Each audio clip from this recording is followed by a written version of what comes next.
সমাজের প্রতিটা জায়গায় যখন ফ্যাসিজমের দোসররা একেবারে গ্রথিত অবস্থায় আছে, সেখানে ওভারনাইট সবকিছু টান দিয়ে চেঞ্জ করে দেওয়াটা সম্ভব।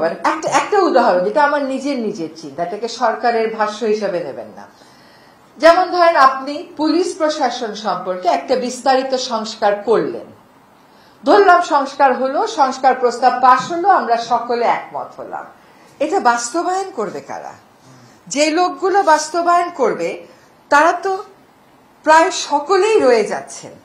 এখন ধরেন, আপনি উপরের টায়ার থেকে হয়তো একদম ডিরেক্ট দোষর ভেবে সরাতে পারলেন, কিন্তু বাকি যে বাস্তবায়নটা করবে, সে বাস্তবায়নের দায়িত্বে থাকবে কারা? দীর্ঘদিন পুলিশের থেকে সরে আসি, আমাদের সাধারণ মানুষের দিকে আসি। দীর্ঘদিন ফ্যাসিজমের আবহে থেকে থেকে আমরা কি চিন্তা চেতনায় যথেষ্ট মুক্ত, স্বাধীন এবং সঠিক?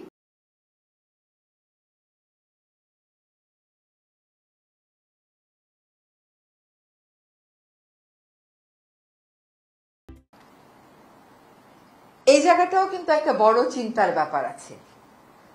আমরা সংস্কার করে দিয়ে গেলেও আমরা কি আসলে মুক্তভাবে, স্বাধীনভাবে অনেকেই ভাবতে পারি, নাকি এইভাবেই অ্যাডজাস্ট করে চলতে হবে সমাজে? এটাই আমাদের আচরণে চলে এসেছে।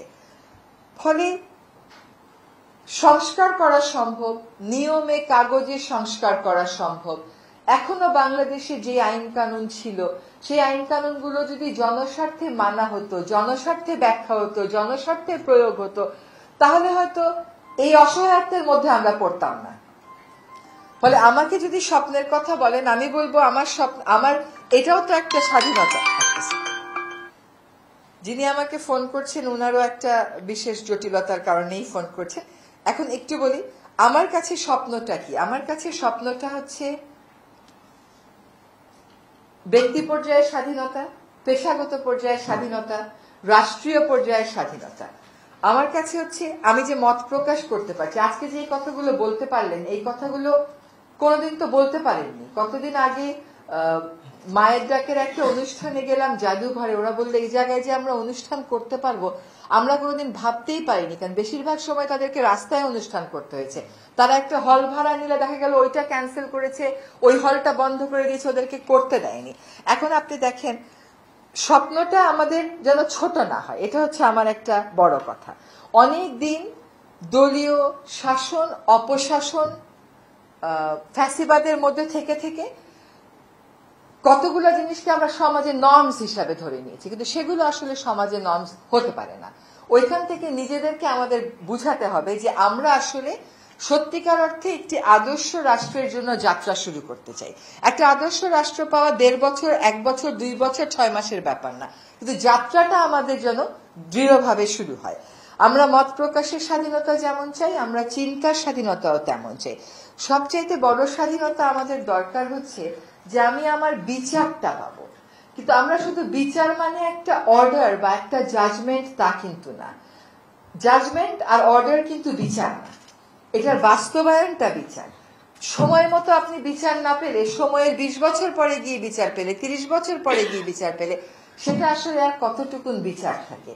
কাজে আমরা এমন একটা সমাজ চাই যে সমাজে সময় মতন বিচারটা হবে। সময় মতন বিচার, এখন আমি চলে গেলে আমার বিচার হবে, আপনি চলে গেলে আপনার বিচার হবে, এমনই যদি বিচারের সিস্টেম হয়ে দাঁড়ায়, তাহলে সেইগুলো তো আসলে আর সুবিচার হলো না, ইনসাফ হলো না। ইনসাফ বলে আমরা যা বুঝি, আমাদের কতগুলো স্বপ্ন সাদা কালো, কতগুলো স্বপ্ন খুবই রঙিন, কতগুলো স্বপ্ন আমার মনে হয় খুবই সাজানো, কতগুলো স্বপ্ন আবার খুবই বিক্ষিপ্ত।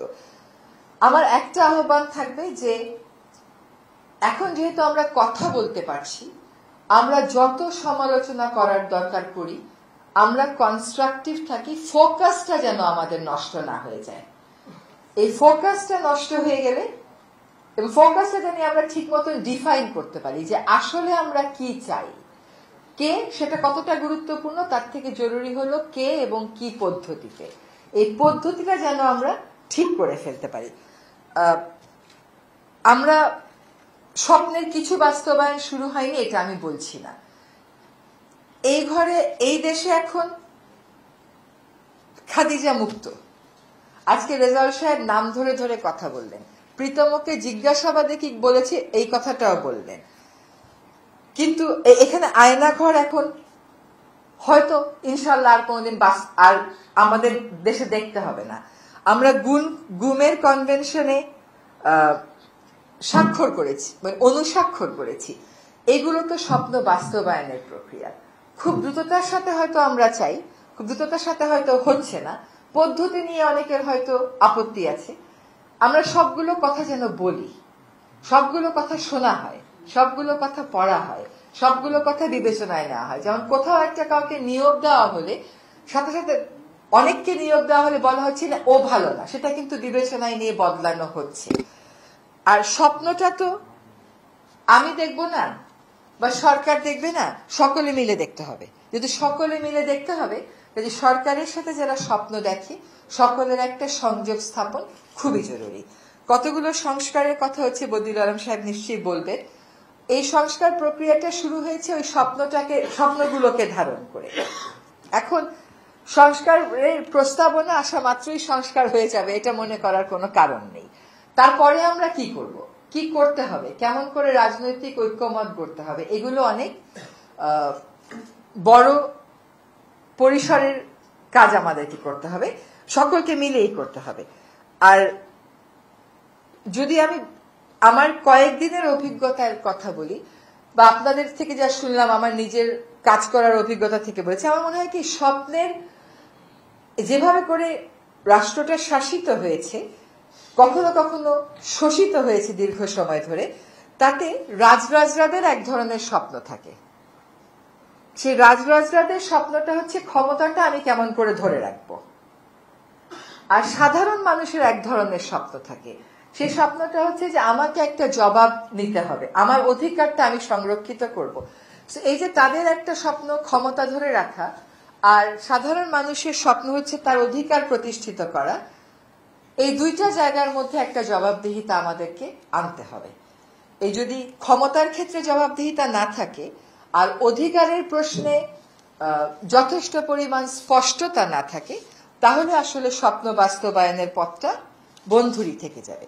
তো আমার দৃঢ় বিশ্বাস যে ক্ষমতার ক্ষেত্রে জবাবদিহিতা আমরা আনতে পারবো, অধিকারের ক্ষেত্রেও আমরা জবাবদিহিতা আনতে পারবো। আমরা বলতে আমি শুধু সরকারকে বুঝাচ্ছি না, আমরা বলতে সরকারের পাশাপাশি আমরা সক্রিয় সচেতন একটা জনগোষ্ঠীকে বোঝাচ্ছি। আমাকে এখানে আমন্ত্রণ জানানো না কেন, আমরা যেন একজন আরেকজনের হাতটা ছেড়ে না দিই। কারণ ফ্যাসিবাদের দোসররা সবখানে আছে, সবখান থেকে পাল্টা আক্রমণ হবে। আমরা যেন একসাথে পথ চলার যে প্রক্রিয়াটা সেটাকে সুদৃঢ় করতে পারি।